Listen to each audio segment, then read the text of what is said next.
el huésped. Albert Camus. La nieve había empezado a caer de repente a mediados de octubre, después de 8 meses de sequía, sin la transición de la lluvia, y los 20 alumnos que vivían en los pueblecitos diseminados por la meseta no iban a clase. El maestro miraba para los 2 hombres que subían hacia él.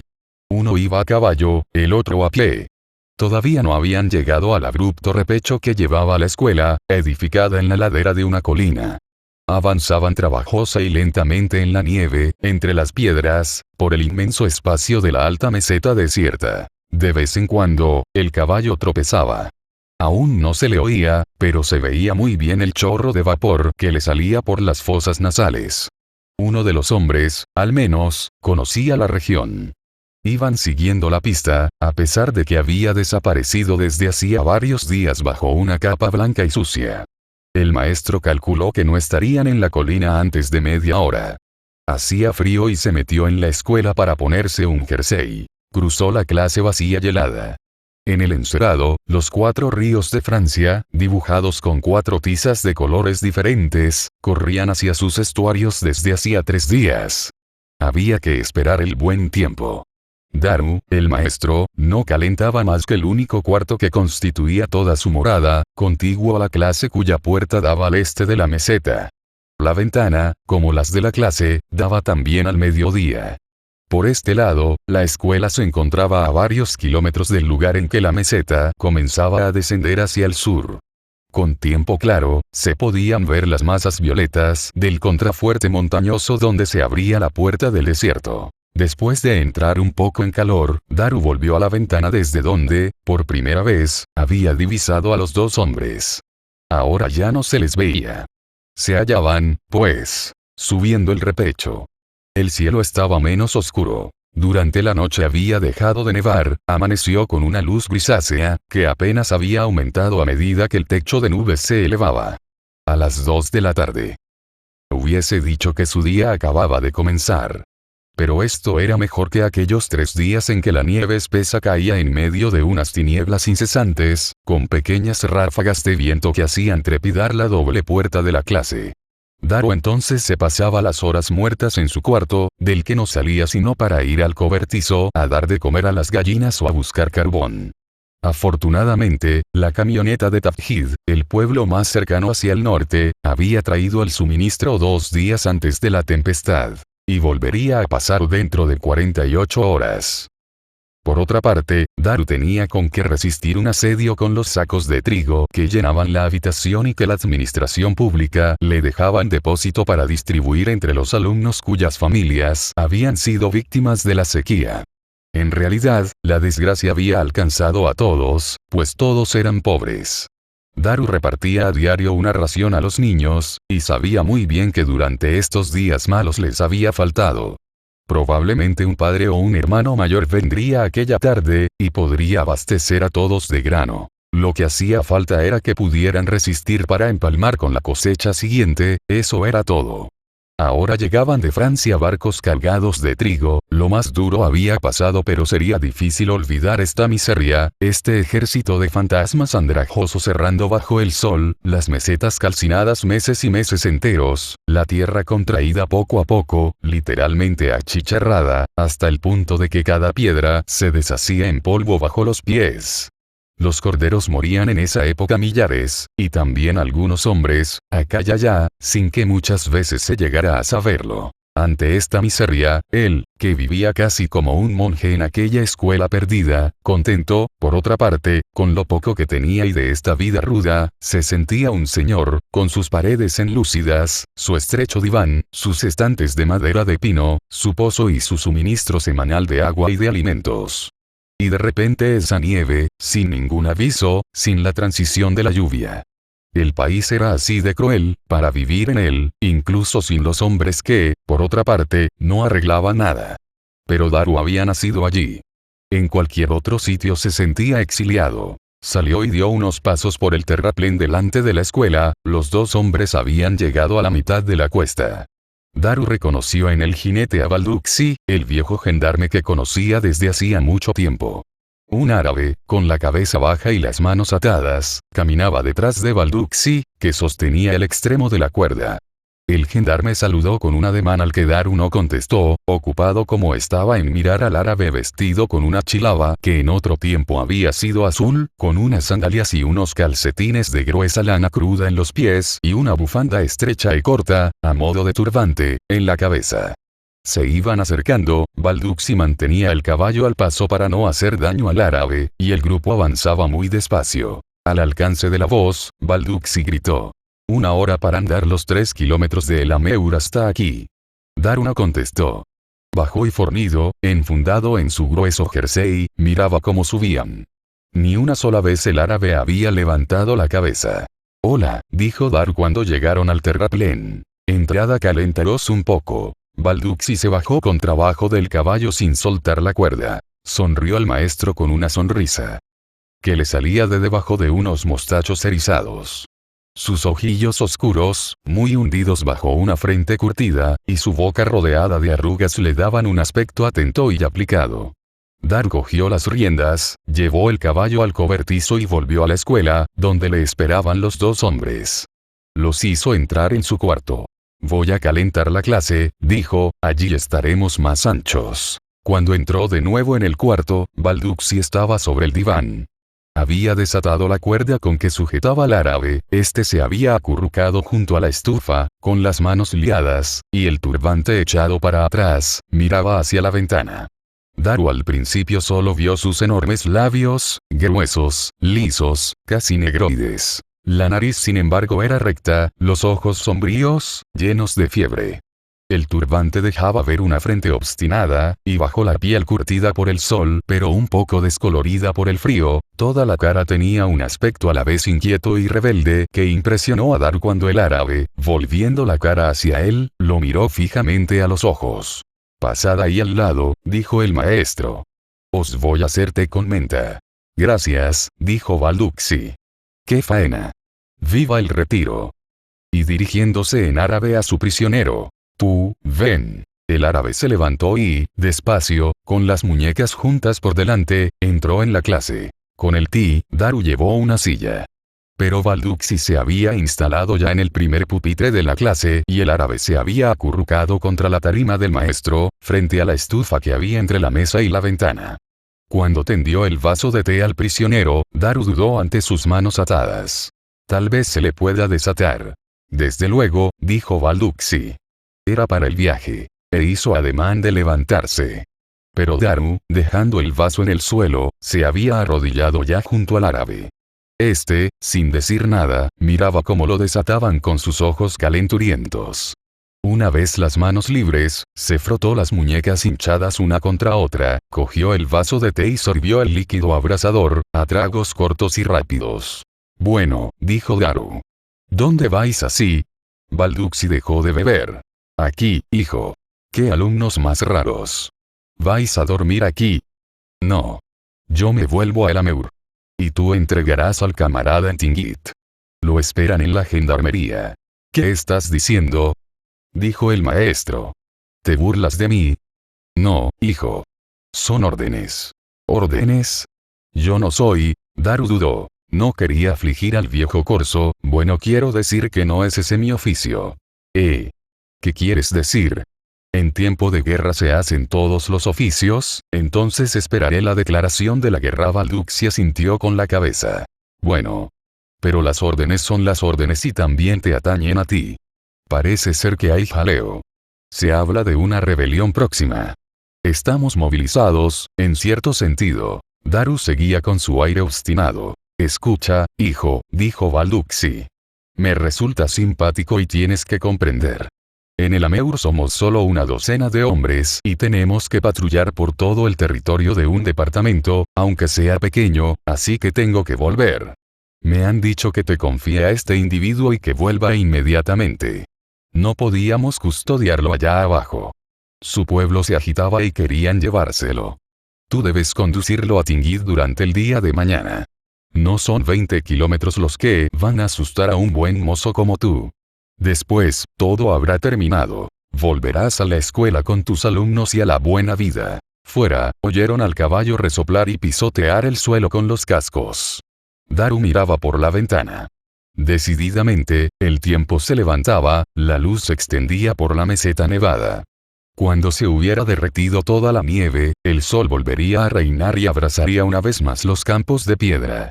Durante días, el cielo inalterable derramaría su luz seca sobre la inmensidad solitaria donde nada hacía pensar en el hombre.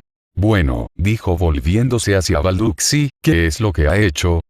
Y prosiguió antes de que el gendarme hubiera abierto la boca. ¿Habla francés? No, ni una palabra. Lo buscaban desde hacía un mes, pero los demás lo escondían. Ha matado a su primo. Está contra nosotros. No lo creo. Pero nunca se sabe. ¿Por qué lo mató? Asuntos de familia, supongo. Uno debía trigo al otro, según parece. La cosa no está clara.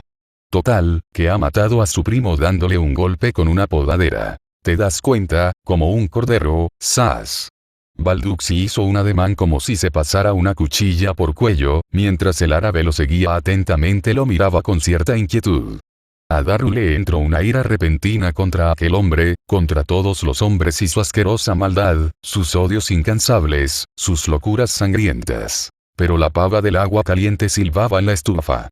Daru volvió a servirte a Balducci, y después de dudar un momento sirvió también al árabe, que por segunda vez lo bebió con avidez. Tenía los brazos levantados y el maestro pudo ver su pecho delgado y musculoso por la chilaba entreabierta. Gracias, chico, dijo Balducci. Ahora, yo me largo. Se levantó y se dirigió hacia el árabe, sacándose una cuerda del bolsillo. ¿Qué vas a hacer? Preguntó Daru con sequedad. Balducci, desconcertado, le enseñó la cuerda. No vale la pena. El viejo gendarme dudó. Como quieras. Supongo que estás armado. Tengo un fusil de caza. ¿Dónde? En el baúl. Deberías tenerlo cerca de la cama. ¿Por qué? No tengo nada que temer. Estás chalado, hijo. Si se sublevan, nadie estará seguro, todos estamos metidos en el mismo saco. Me defenderé. Tengo tiempo de verlos llegar. Balducci se echó a reír, y luego el bigote le cubrió de repente unos dientes todavía blancos. ¿Que tienes tiempo? Bueno. Lo que yo decía. Siempre te ha faltado un tornillo. Por eso me resulta simpático. Mi hijo era así. Al mismo tiempo sacó su revólver y lo dejó sobre la mesa. Toma, yo no tengo necesidad de dos armas para ir de aquí a El Ameur. El revólver brillaba sobre la pintura negra de la mesa. Cuando el gendarme se volvió hacia él, el maestro sintió un olor a cuero y a caballo. Mira, Balducci, dijo Daru de repente, todo esto me repugna, y ese tipo el primero. Pero no lo entregaré. Luchar sí, sí hace falta. Pero esto no. El viejo gendarme estaba ante él y lo miraba con severidad. No hagas tonterías, dijo despacio. A mí tampoco me gusta todo esto. Uno no se acostumbra a atar a un hombre, a pesar de los años, y hasta se tiene vergüenza, sí. Pero no se les puede dejar que hagan lo que quieran. Yo no lo entregaré, repitió Daru. Es una orden, hijo. Te lo repito. Eso es. Repíteles lo que te he dicho. Yo no lo entregaré. Visiblemente, Balducci se esforzaba por reflexionar. Miró al árabe y a Daru. Al fin se decidió. No. No les diré nada. Si tú no quieres ayudarnos, allá tú, yo no te denunciaré. Solo tengo orden de entregarte el prisionero, y es lo que hago. Ahora vas a firmarme el papel. No hace falta. No negaré que me lo has dejado. No seas malo conmigo. Sé que dirás la verdad. Eres de aquí, eres un hombre. Pero debes firmar, lo exige el reglamento. Daru abrió un cajón, sacó un frasquito cuadrado de tinta morada, el portaplumas de mango colorado con la plumilla, que le servía para trazar los modelos de caligrafía, y firmó. El gendarme dobló cuidadosamente el papel y se lo guardó en la cartera. Después se dirigió hacia la puerta. Te acompaño, dijo Daru. No, replicó Balducci. No hace falta que andes con cumplidos. Me has ofendido. Balducci miró al árabe, inmóvil, en el mismo sitio, sorbió por la nariz con aire apesadumbrado y se volvió hacia la puerta. Adiós, hijo. La puerta se batió detrás de él. Balducci surgió delante de la ventana y después desapareció. La nieve ahogaba sus pasos. El caballo se agitó detrás de la pared, unas gallinas se espantaron. Al poco rato, Balduxi volvió a pasar por delante de la ventana, tirando del caballo por la brida. Caminaba hacia el repecho, sin volverse, y desapareció seguido del caballo. Se oyó el ruido de una piedra grande que rodaba perezosamente. Darus se volvió hacia el prisionero, que no se había movido, pero que no dejaba de mirarlo. «Espera», dijo el maestro en árabe. Y se dirigió hacia su cuarto. En el momento de pasar el umbral, cambió de parecer, fue a la mesa, cogió el revólver y se lo metió en el bolsillo. Después, sin volverse, entró en su habitación. Durante mucho tiempo, se quedó echado en el diván mirando al cielo que se oscurecía poco a poco, escuchando el silencio. Ese silencio que los primeros días de su llegada, después de la guerra, le había parecido tan penoso. En aquella época, había pedido un puesto en la pequeña ciudad al pie de los contrafuertes que separan la altiplanicie del desierto. Allí, unas murallas rocosas, verdes y negras al norte, rosas o malvas al sur, marcaban la frontera del eterno verano. Pero lo habían nombrado para un puesto más al norte, en la misma meseta. Al principio, la soledad y el silencio le habían resultado muy duros en aquellas tierras ingratas, habitadas solamente por las piedras. A veces, la existencia de unos surcos hacía pensar en tierras cultivadas, pero en realidad los surcos habían sido excavados para sacar a la luz del día cierta piedra propicia para la construcción. Allí solo se labraba para cosechar pedruscos. Otras veces, raspaban algunas pellas de tierra, acumuladas en las hondonadas, para abonar los áridos jardines de los pueblos. Solamente la piedra cubría las 3/4 partes de este país, en el que las ciudades nacían, brillaban y desaparecían. Los hombres pasaban, se amaban o se mordían la garganta, y después morían. En este desierto, nadie, ni él ni su huésped, eran nada. Y sin embargo, fuera de este desierto, ni uno ni otro, Daru lo sabía muy bien, hubiera podido vivir verdaderamente. Cuando se levantó, ningún ruido se oía en la sala de clase. Daru se quedó asombrado ante la franca alegría que sentía solo de pensar que el árabe hubiera podido escaparse y que iba a encontrarse solo sin tener que decidir nada. Pero el prisionero seguía allí. Se había echado cuán largo era entre la estufa y la mesa, con los ojos muy abiertos, mirando al techo.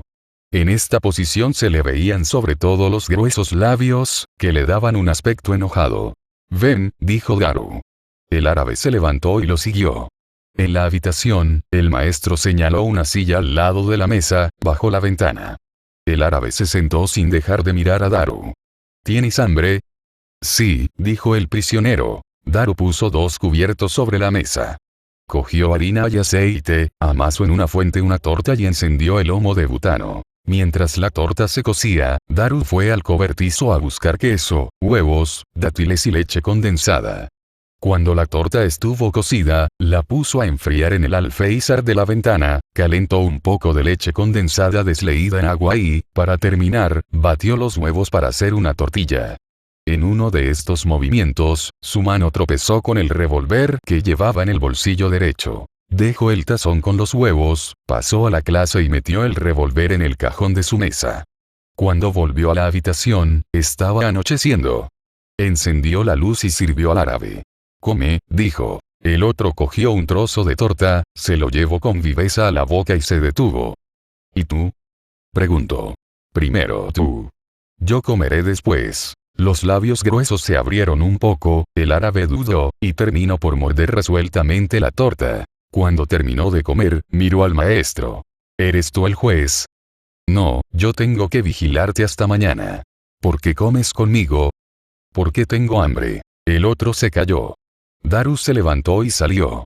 Trajo un catre del cobertizo, lo colocó entre la mesa y la estufa, perpendicularmente a su propia cama, y de una maleta grande que, de pie en un rincón, le servía de estante para sus papeles, sacó 2 mantas que dispuso sobre el catre. Después se paró y, al no tener otra cosa en que ocuparse, se sentó en la cama. Ya no había nada que preparar ni que hacer, sino mirar a aquel hombre. Y se puso a mirarlo, tratando de imaginarse aquella cara arrebatada por la ira. Pero no lo conseguía.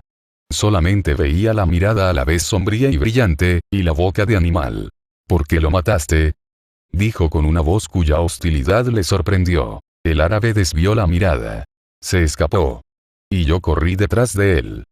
Volvió a mirar a Daru con unos ojos llenos de una especie de interrogación angustiada. ¿Ahora, qué van a hacerme? ¿Tienes miedo? El otro se atiezó, desviando la vista. ¿Sientes lo que hiciste? El árabe lo miró con la boca abierta. Era evidente que no comprendía. La irritación invadía a Daru. Al mismo tiempo, se sentía torpe y embarazado, sin poderse mover entre las dos camas. Acuéstate aquí, dijo con impaciencia. Es tu cama. El árabe no se movió. Interpeló a Daru. Dime. El maestro lo miró. ¿Vuelve mañana el gendarme? No lo sé. Tú vienes con nosotros. No lo sé. ¿Por qué? El prisionero se levantó y se echó sobre las mantas, con los pies hacia la ventana. La luz de la bombilla le daba directamente en los ojos, y los cerró enseguida. ¿Por qué? Repitió Daru, plantado delante de la cama. El árabe abrió los ojos bajo la luz deslumbradora y lo miró, esforzándose en no pestañear. Vente con nosotros, dijo. En medio de la noche, Daru no conseguía dormir. Se había metido en la cama después de desnudarse completamente. Tenía la costumbre de dormir desnudo. Pero cuando se encontró en su cuarto sin ninguna ropa, dudó. Se sentía vulnerable y estuvo tentado de volverse a vestir. Pero se encogió de hombros. Ya se había visto en situaciones peores, y si hiciera falta descalabraría a su adversario. Desde la cama podía observarlo, echado de espaldas, inmóvil, con los ojos cerrados bajo la intensa luz. Cuando Daru la apagó, pareció que las tinieblas se congelaban de repente. Poco a poco, la noche fue recobrando vida en la ventana donde el cielo sin estrellas se movía suavemente. El maestro distinguió enseguida el cuerpo extendido ante él. El árabe seguía sin moverse, pero sus ojos parecían estar abiertos. Un viento ligero rondaba alrededor de la escuela. Tal vez terminaría por alejar las nubes y volvería a brillar el sol. Durante la noche, el viento aumentó. Las gallinas se alborotaron un poco, después se callaron. El árabe se volvió de costado, dando la espalda a Daru, y a este le pareció oírlo gemir. Entonces acechó su respiración, más fuerte y más regular que hacía un momento. Daru oía ese aliento tan cercano y soñaba sin poderse dormir. En la habitación en que, desde hacía un año, dormía solo, aquella presencia le molestaba. Pero también le molestaba porque le imponía una especie de fraternidad que él rechazaba en las circunstancias actuales y que conocía muy bien. Los hombres que comparten los mismos dormitorios, ya sean soldados o prisioneros, contraen un lazo extraño como si, al quitarse las armaduras con la ropa, se hermanaran cada noche, por encima de sus diferencias, en la vieja comunidad del sueño y del cansancio. Pero Daru se agitaba, no le gustaban esas tonterías, tenía que dormir. Algo más tarde, sin embargo, cuando el árabe se movió imperceptiblemente, el maestro seguía sin conciliar el sueño. Al segundo movimiento del prisionero, se puso tenso, en guardia. El árabe se incorporaba muy despacio sobre sus brazos, con un movimiento casi de sonámbulo. Sentado en la cama, esperó, inmóvil, sin volver la cara hacia Daru, como si escuchara atentamente. Daru no se movió. Acababa de darse cuenta de que se había dejado el revólver en el cajón de la mesa de la clase. Era mejor actuar rápidamente. Sin embargo, continuó observando al prisionero que, con el mismo movimiento cauteloso, ponía los pies en el suelo, esperaba un poco y empezaba a levantarse lentamente. Daru iba a llamarlo cuando el árabe echó a andar, con un paso natural esta vez, pero extraordinariamente silencioso. Se dirigía hacia la puerta del fondo que daba al cobertizo. Hizo girar el picaporte con precaución y salió empujando la puerta tras él, sin cerrarla del todo. Daru no se había movido. Se escapa, pensó. Menudo alivio. Sin embargo, aguzó el oído. Las gallinas no se movían. El árabe se hallaba, pues, en la meseta. Entonces le llegó un débil ruido de agua, y solo comprendió lo que era, en el momento en que el árabe apareció de nuevo en el marco de la puerta, la cerró con cuidado y se acostó sin hacer ruido. Daru se volvió de espaldas y se durmió. Algo más tarde, le pareció oír, en lo profundo de su sueño, unos pasos furtivos alrededor de la escuela. Estoy soñando, se repetía. Y efectivamente estaba dormido. Cuando se despertó, el cielo estaba despejado. Por la ventana mal encajada entraba un aire frío y puro. El árabe dormía, acurrucado ahora bajo las mantas, con la boca abierta, totalmente confiado. Pero cuando Daru lo zarandeó, se sobresaltó y miró a Daru sin reconocerlo, con unos ojos de loco y una expresión tan asustada que el maestro dio un paso atrás. No tengas miedo. Soy yo. Vamos a comer. El árabe asintió con la cabeza y dijo que sí. Su rostro había recobrado la serenidad, pero su expresión permanecía ausente y distraída. El café estaba preparado. Lo bebieron, sentados ambos en el catre, y comieron unos trozos de torta. Después, Daru llevó al árabe al cobertizo y le enseñó el grifo donde él se lavaba todos los días. Volvió al cuarto, dobló las mantas, recogió el catre, hizo su cama y ordenó la habitación. Entonces salió al terraplén pasando por la escuela. El sol se elevaba ya en el cielo azul. Una luz tierna y viva inundaba la meseta desierta. En el repecho la nieve empezaba a derretirse. Las piedras volverían a aparecer. En cuclillas al borde de la meseta, el maestro contemplaba la inmensidad del desierto. Pensaba en Balduxi. Le había apenado, le había echado de allí, en cierto modo, como si no quisiera que lo metieran en el mismo saco que a él. Aún oía el adiós del gendarme y, sin saber por qué, se sentía extrañamente vacío y vulnerable. En este momento, al otro lado de la escuela, el prisionero tosió. Daru lo oyó, casi a pesar suyo. Después, furioso, tiró una piedra que silbó en el aire antes de hundirse en la nieve. El crimen idiota de este hombre le sublevaba, pero entregarlo era contrario al honor. Tan solo con pensarlo se volvía loco de humillación. Y maldecía a la vez a los suyos, que le enviaban a aquel árabe, y a este, que se había atrevido a matar y no había sabido escaparse. Daru se levantó, dio unas vueltas por el terraplén, esperó, inmóvil, y entró en la escuela. El árabe, inclinado sobre el suelo de cemento del cobertizo, se lavaba los dientes con 2 dedos. Daru le miró. «Ven», dijo. Y entró en la habitación, delante del prisionero. Se puso una cazadora encima del jersey y se calzó las botas de marcha. Después esperó de pie a que el árabe se hubiera puesto el turbante y las sandalias. Entraron en la escuela y el maestro señaló la salida a su compañero. «Vete». El otro no se movió. «Ahora vengo», dijo Daru. El árabe salió. Daru volvió a entrar en la habitación e hizo un paquete con tostadas de pan, dátiles y azúcar. En la clase, antes de salir, dudó un segundo ante su mesa, después atravesó el umbral de la escuela y cerró la puerta. «Por ahí», dijo. Y tomó la dirección del este, seguido por el prisionero. Pero a poca distancia de la escuela, le pareció oír un ligero ruido detrás de él. Volvió sobre sus pasos e inspeccionó los alrededores de la casa. No había nadie. El árabe le miraba sin comprender lo que hacía. «Vamos», dijo Daru. Caminaron durante 1 hora y descansaron junto a una especie de pico calcáreo. La nieve se derretía cada vez más deprisa, el sol absorbía inmediatamente los charcos, limpiaba a toda velocidad la meseta que, poco a poco, se secaba y vibraba lo mismo que el aire. Cuando de nuevo se pusieron en camino, la tierra resonaba bajo sus pasos. A lo lejos, un pájaro hendía el espacio ante ellos con un trino alegre. Daru bebía, respirando profundamente, la fresca luz matutina.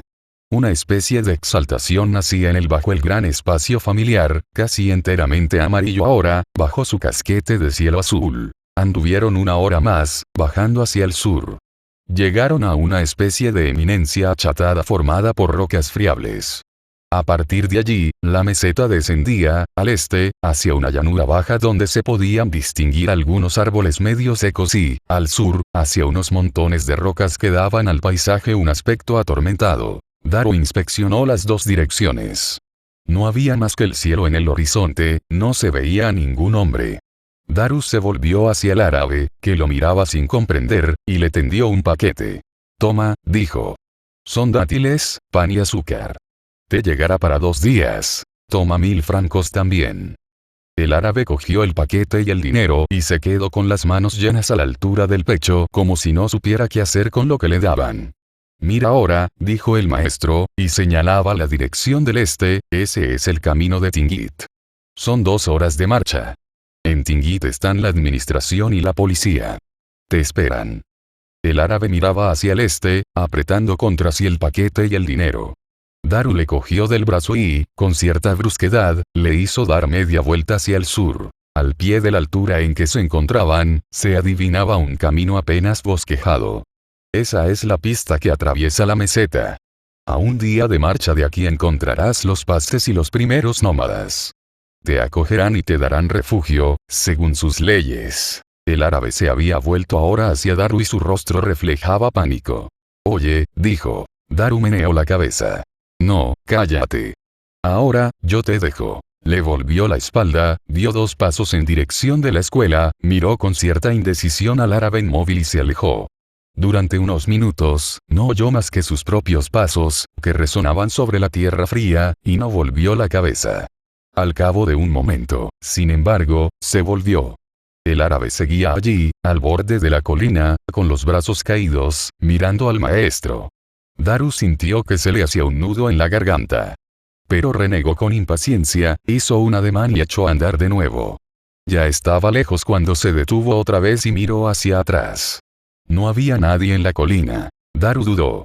El sol estaba ya bastante alto en el cielo y comenzaba a devorarle la frente. El maestro volvió sobre sus pasos, al principio un poco incierto, después con decisión. Cuando llegó a la pequeña colina, chorreaba de sudor. Subió por ella a toda velocidad y se detuvo, echando los bofes, en la cima. Los campos de roca, al sur, se dibujaban claramente sobre el cielo azul, pero en el llano, al este, un vaho de calor empezaba a subir. Y en esta bruma ligera, Daru, con el corazón en un puño, divisó al árabe que caminaba lentamente por el camino de la cárcel. Un poco más tarde, plantado delante de la ventana de la clase, el maestro miraba sin ver la luz naciente que brincaba desde las alturas del cielo sobre toda la superficie de la meseta. Detrás de él, en el encerado, trazada con tiza por una mano torpe, entre los meandros de los ríos franceses, se extendía la inscripción que el maestro acababa de leer. Has entregado a nuestro hermano. Lo pagarás. Daru miraba el cielo, la meseta y, más allá, las tierras invisibles que se extendían hasta el mar. En aquel vasto país que tanto había amado, Daru estaba solo.